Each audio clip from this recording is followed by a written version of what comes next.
Hello, everyone. How are you doing? And welcome. Hello, everyone. How are you doing? And welcome to another episode of the Dr. Will Show. I am your host, Dr. Will, and I am doing a show today on consulting. A lot of my audience out there are teachers who are trying to consult and join the edupreneur or teacherpreneur game and supplementing their income. So I am here today with Dr. Charlene Rousseau. How are you doing, Dr. Char? I'm doing fantastic. Thank you for asking. And how about you? I'm doing quite well. Thanks for asking yourself. The school year is winding down. Today, you are our expert to be sharing information with our teachers. So for those who are watching the show, will you please introduce yourself? Absolutely. I am Dr. Charlene Rousseau. I go plainly by Char.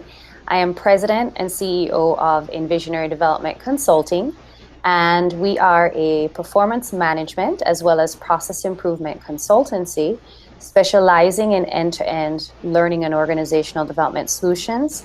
I also teach at two universities online in their graduate programs for industrial organizational psychology, including Baker College and Southern New Hampshire University. I also serve on the board of advisors for the graduate program at Baker, so I work with other faculty in reviewing programs that we have in place, making sure that they're consistent with the Society for Industrial Organizational Psychology criteria requirements for developing students in the field. I also do the same thing with Kaiser University as a member of their board of advisors. I am a member of the board of advisors for a new recruitment, talent management, placement firm called POCME Inc. And it is a startup tech company launched by a woman entrepreneur. So I'm a big proponent of women and minorities in the entrepreneurial space, and I'm actively involved in those areas as well. Awesome. And thank you for being a guest on the show. You're also a fellow uh, alumnus of Capella University as well. That is right. Yes. Awesome, awesome. So, people, again, you heard Dr. Shar. She's doing it big time. So, we're glad to have her on the show. So, what is a consultant and what is your day to day like? Absolutely. That's a great question.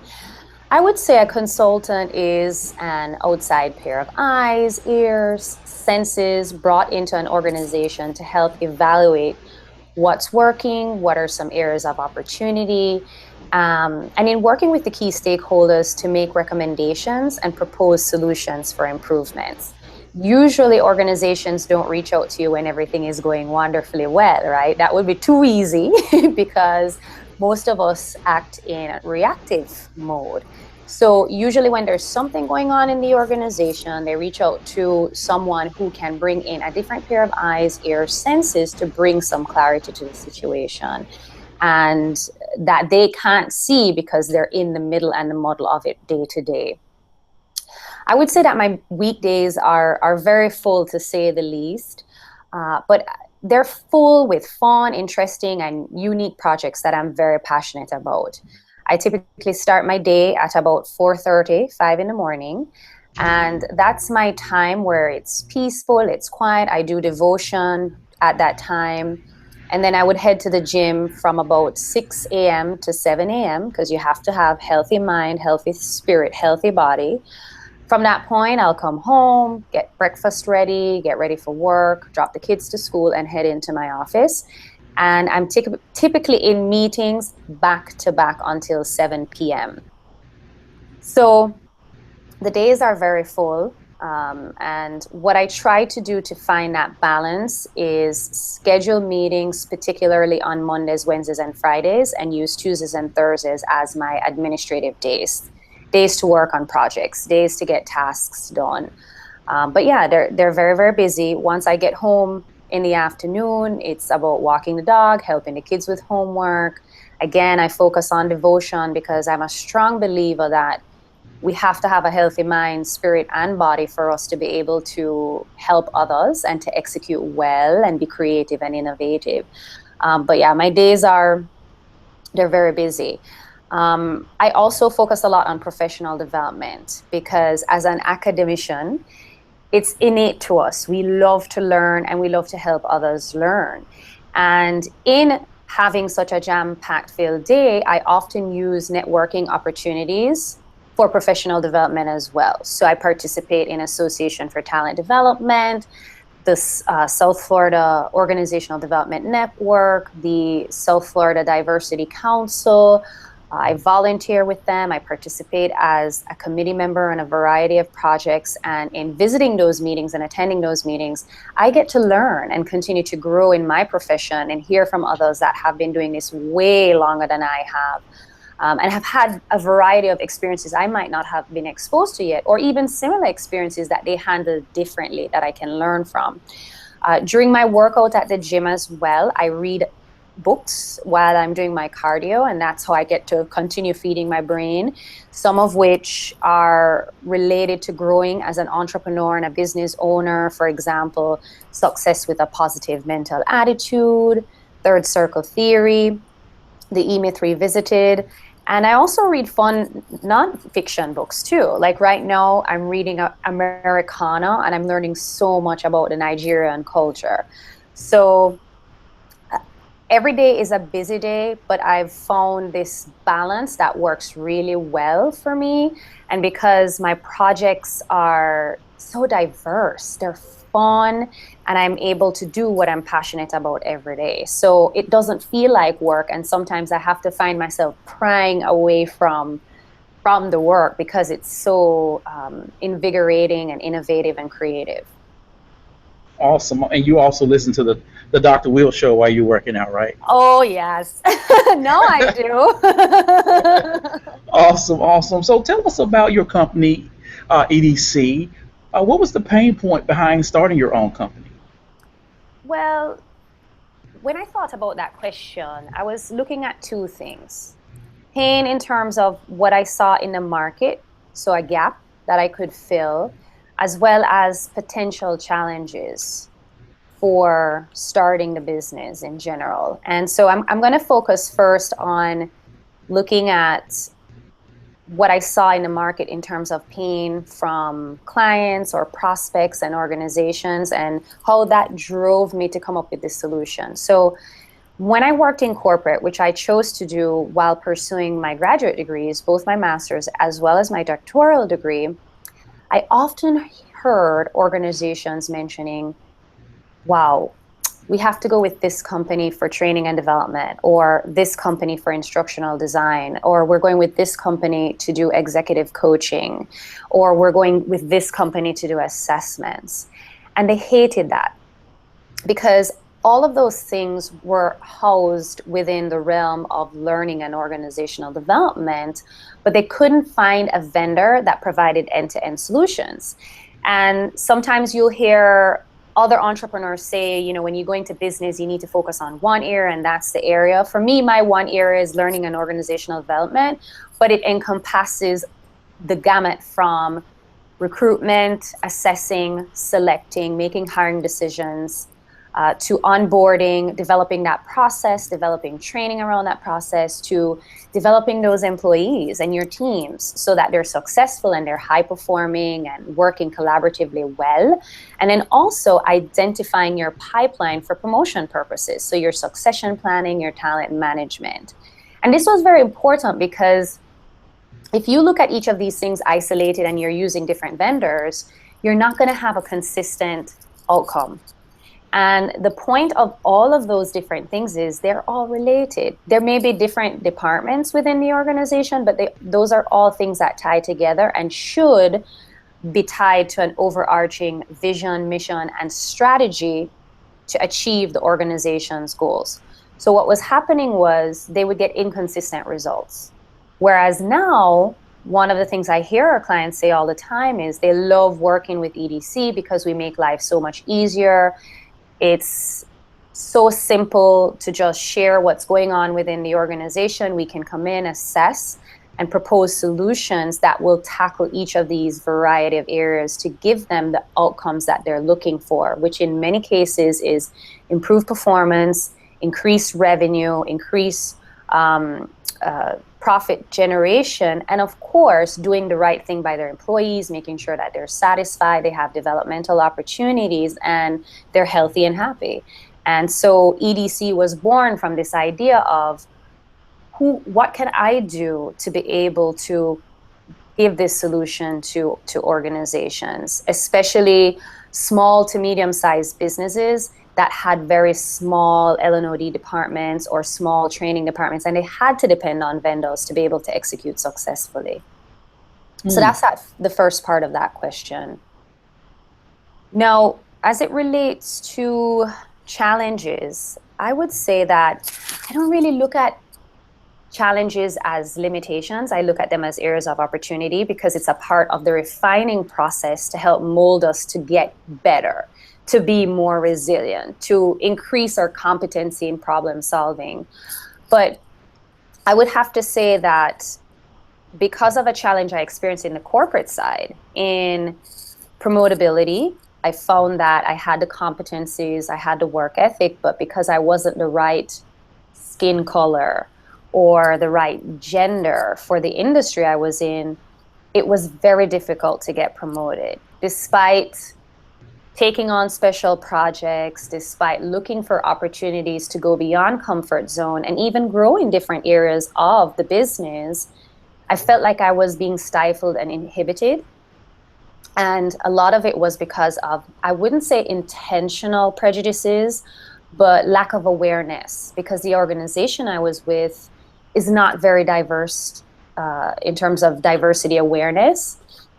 It was an amazing organization, one of the best I've ever experienced, and would absolutely work for again if I had an opportunity to be able to grow and I didn't have my business and all of that. It's actually known as one of the best places to work, but as a minority female, it was a very tough challenge growing in that corporate space. So with starting my own business, I would say one of the things that's very, very valuable is time. And you'll hear many entrepreneurs say this and consultants say this. Sometimes you feel like you wish there were more hours in the day, in the beginning at least, because you're a one-person show and you are chef, bottle washer, cook, server, maid, waiter. You wear all the hats because you're doing the sales, you're doing the BD, you're doing the networking, you're doing the accounts payable, the accounts receivable. You're also executing on the work. Then, as you're starting to grow and look for talent to partner with you to execute on work, you're developing that talent. So you're pulled and stretched in a variety of directions. My recommendation to overcome that is to make sure that you have a clear vision and plan in place to be able to execute successfully, that you prepare yourself mentally to be resilient, because it's not forever. It's probably the first 6 months to the first year you're within the business. If you are strategic and you put processes in place and systemize, which the book E-Myth Revisited I recommended earlier talks to, if you're systemized, it becomes a lot easier. And you don't find yourself chasing that clock. You're managing your time better. You learn how to know what your limitations are too in terms of your expertise, and look to your team to help you to execute by delegating work and things like that. So I would say one of the biggest challenges could be time if you are not strategic and plan accordingly. Another thing can be finances. Before I decided to go off and become an entrepreneur and own my own consulting firm, I had to make sure that I had the necessary finances in place. We all have responsibilities. We have basic necessities and needs that we need to meet. Some of us have families, some of us don't, but still, we still have to keep the lights on. And in making that decision, I made sure that I had enough to start up the business where I could use my teaching income as a supplement to carry me through, as well as I had enough savings for at least a year. In the event that if one contract didn't even come through, I knew I was okay, and I knew that I tried this, maybe it's not for me, I can easily go back into the corporate space. So in essence is make sure that you have a plan, an end game, an exit strategy in the event that things are not working out the way you had anticipated or expected, or it's not for everybody. We all want to be able to have a level of flexibility and control, but once you get into it, you might feel like, what, this is not for me. I think my preferences are working in corporate or working in academia or what have you. Make sure that you have that strategy and that cushion in the event things don't go the way you anticipate to be okay. So those are the two I would say are the major ones. Mm-hmm. Okay, so you mentioned earlier about how some people say, okay, you need to have this one thing that you are good at, this one thing that you are known for, and that's what I keep hearing. And I was even, that was some of the advice someone gave me, who is an educator who's really huge in the ed tech field. And I mean, this dude is in Abu Dhabi, Australia, Houston. I mean, he's everywhere. And he was like, Will, you need to get that niche, that one thing. So how does one discover their niche as a consultant? And what have you done to differentiate yourself and your company from other consultants? Absolutely. And that's, again, a really good question. And one that actually comes up more often than you think. I would say that some people will say, do what you love most. But what if you're not good at what you love most? We've watched people go on American Idol and they think that they can sing and it's what they love most, but they're not good at it. So you're not going to be successful at something that you love the most, but you're not good at. So I would have to agree with what your other mentor or friend had mentioned.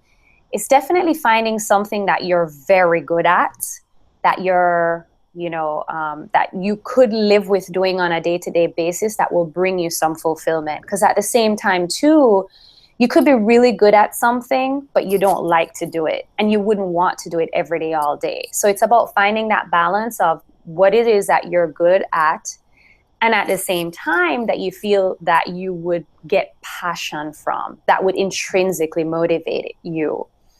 For me, how I found that was, I remember from I was in high school, I always thought I wanted to be an attorney. That was the thing to say. Growing up in Jamaica, you either wanted to be a doctor or you wanted to be an attorney. And I had a sociology class when I was doing what we call down there as sixth form, which would be the equivalent to 12th and 13th grade here. It was a Cambridge University advanced level exams, and I had a sociology class, and I just fell in love. I loved learning about people and societies and culture and how we behave based on those influences around us.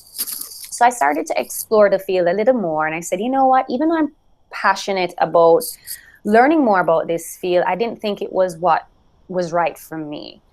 And then I started to explore psychology. And I moved here from Jamaica, like I had shared with you before in our conversation, not knowing what was going to happen. I mean, I came here with $500 in my pocket, nothing else, and was lucky enough to be able to live with my cousin briefly and get a job to save up towards helping myself go to school.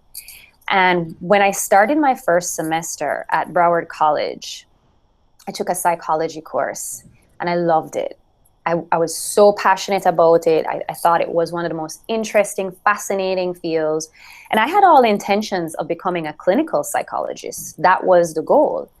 And then when I started my PhD in clinical psychology, and I started to see some cases, because my focus was going to be on trauma patients, brain trauma patients in particular, I knew that with the level of empathy I was applying to the work, I would burn out very quickly. So even though I was very good at it, even though I was passionate about it, I had to think about the consequences of the work and what I could bear. And I knew it wasn't for me.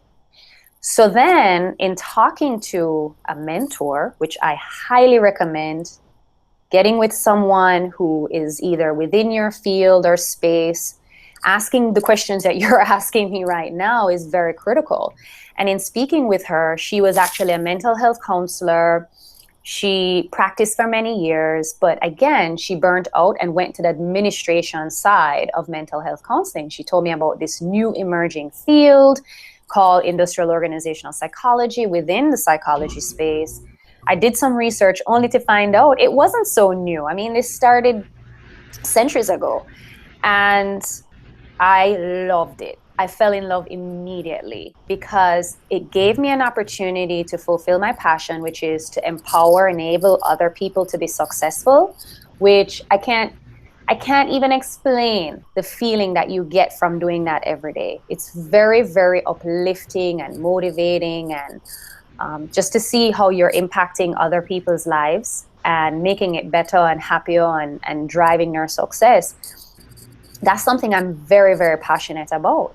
So I got the opportunity to do that without the burnout, essentially. And that's how I went on the journey. So it's not a straight line. It's not a dart and you throw it and you're spot on. It's a journey. It's trying different things. It's talking to a mentor. It's gaining some experience. And then finding that thing that you're good at, that you'd also be passionate about and can manage to do on a day-to-day basis to make a good enough living that, you can do it, essentially. So it's multiple things in determining that niche. So, my viewers are mostly educators, teachers, instructional technologists, principals, other people working in central office. So they have, this full-time gig, and they want to dabble in consulting. Some, do it because they want to share. Others are looking at what other sort of career avenues may be available to them down the line. So when we're looking at the job market for consultants, what is the job market like, and how does one decide their target audience or which clients they want to work with?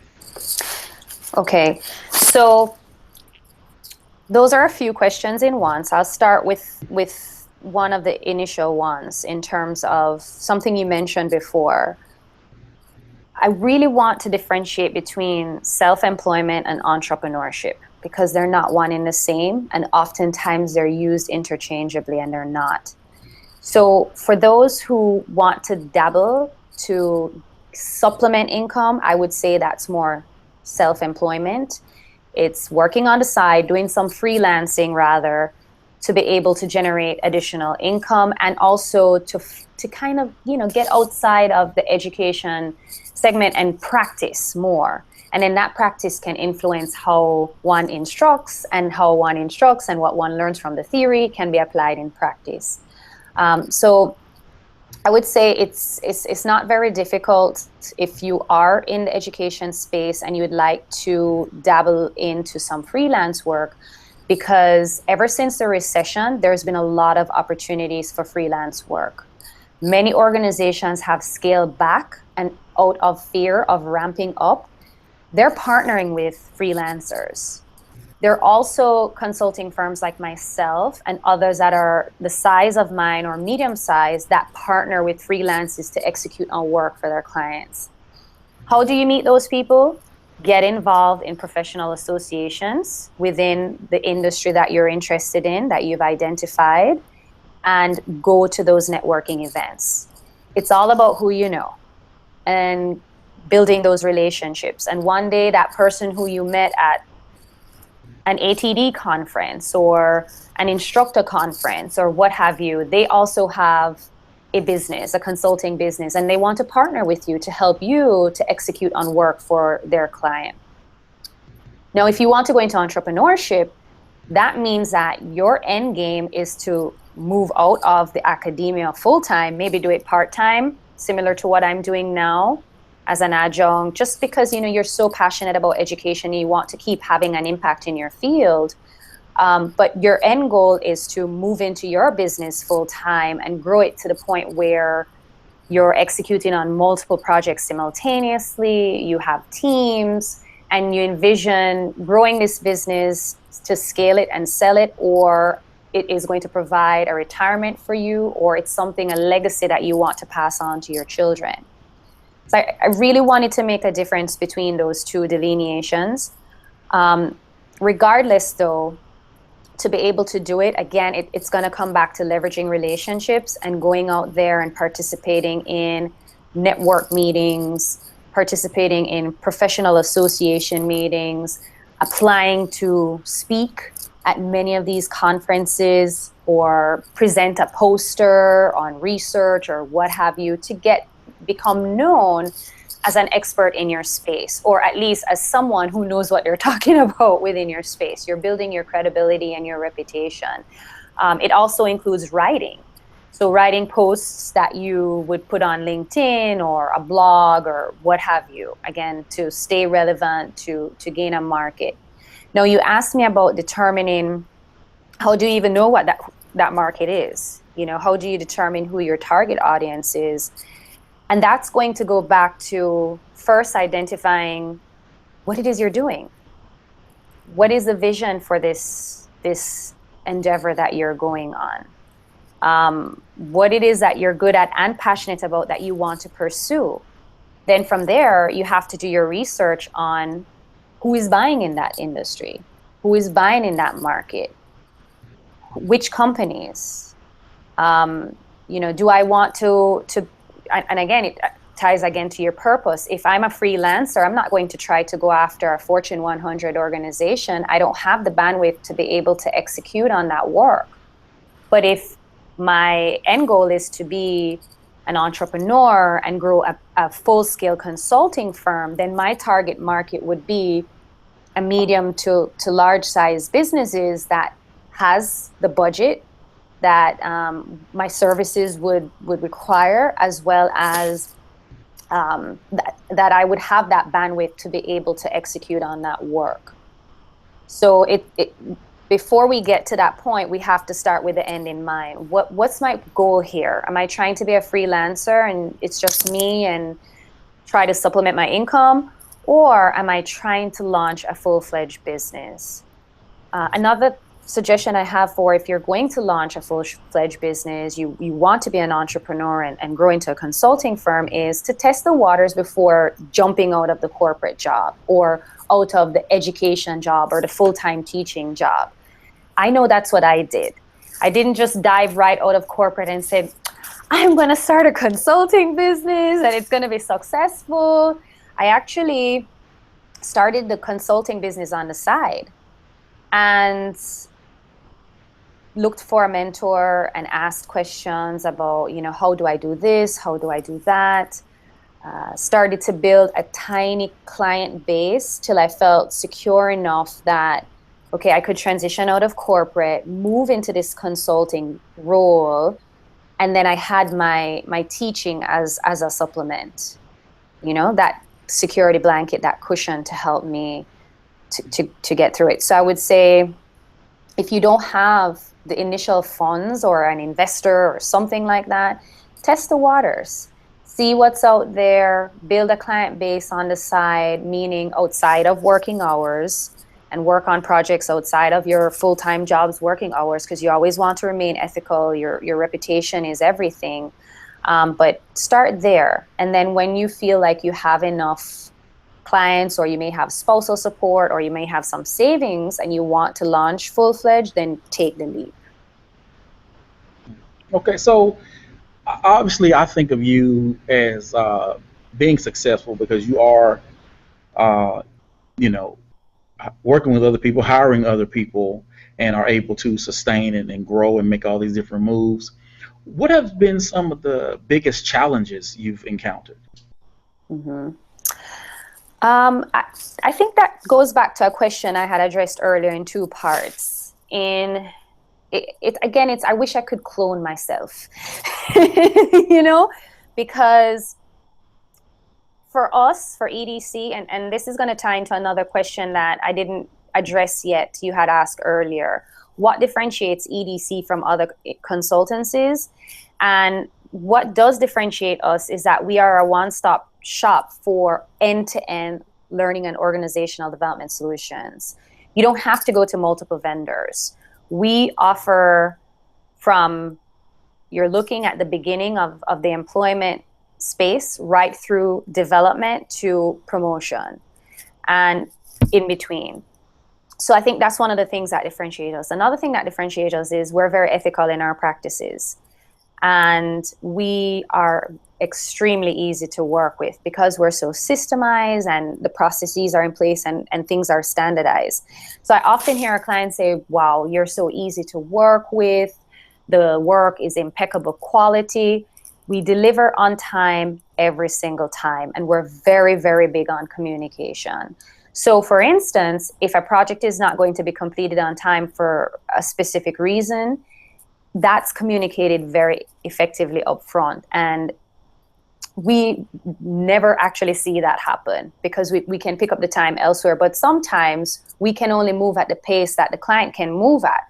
So if reviews aren't completed by a specific time or certain deliverables haven't been received by a specific time, then that can impact the end date of the project. But somehow, with some miracle, our team always comes together to make sure that even if those things happen, we're executing on time every time. So that's what sets us apart.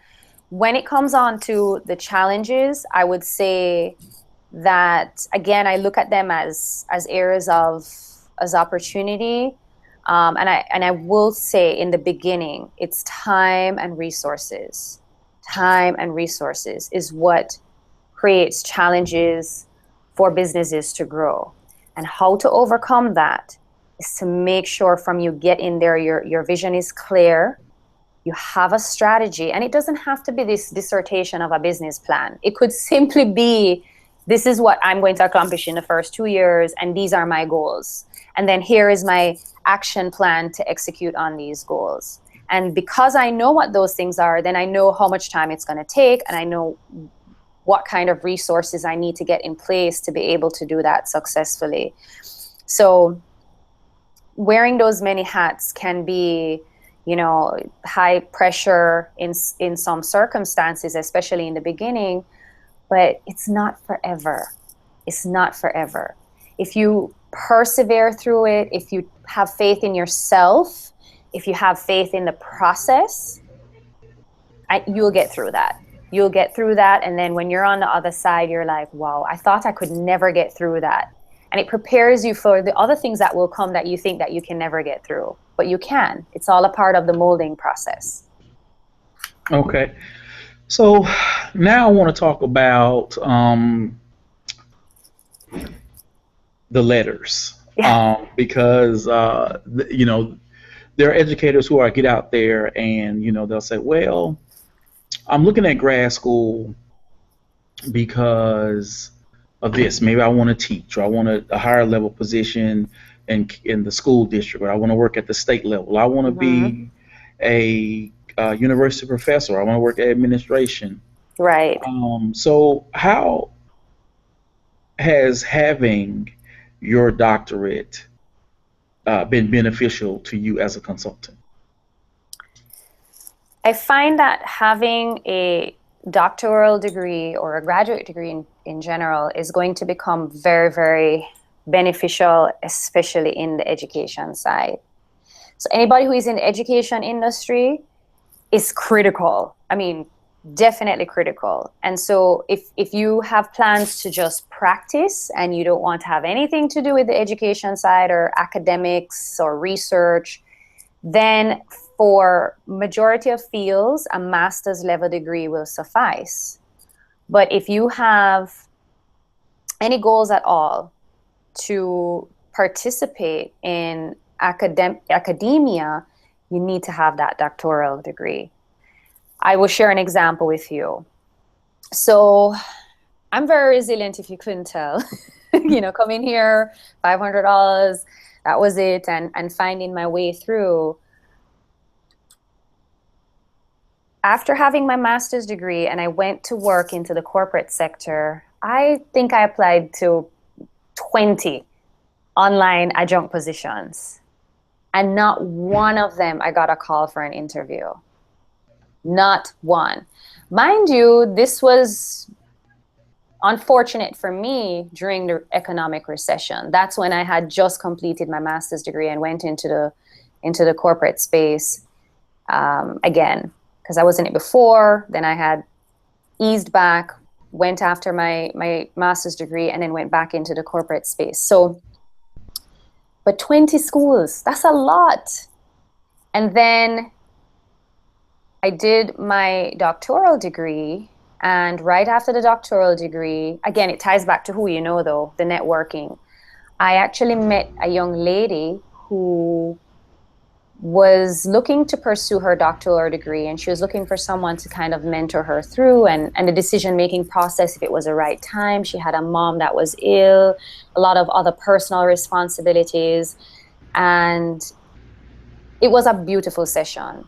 We spoke, and both of us came out of it very inspired. I was inspired by her story. She was inspired by my story.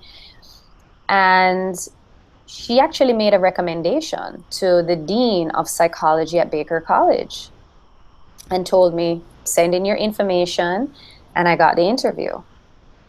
So I think having the degree is very, very important, especially if you're going into academia, because you have to meet the bare minimum requirement and criteria to be hired, right? But you know what it boils down to? Relationships. It boils down to networking, getting to know people, having them getting to know you, because after all, a paper that talks about what you've accomplished and a degree doesn't say that much. And people get thousands of those. So after a while, you're glazing, you're glossing over. So you could see an amazing resume or curriculum vitae in front of you. And for me, I mean, mine was pretty decent, but I just didn't have that one foot in the door to show I have past experience in academia. But how can I if nobody will give me an opportunity? But it boiled down to, having that relationship, that person making a recommendation, and then the opportunity came along. So for anyone who is in academia and will go into the consulting space too, it's important to have that doctoral degree or that graduate degree, but more than that, it's important to build relationships.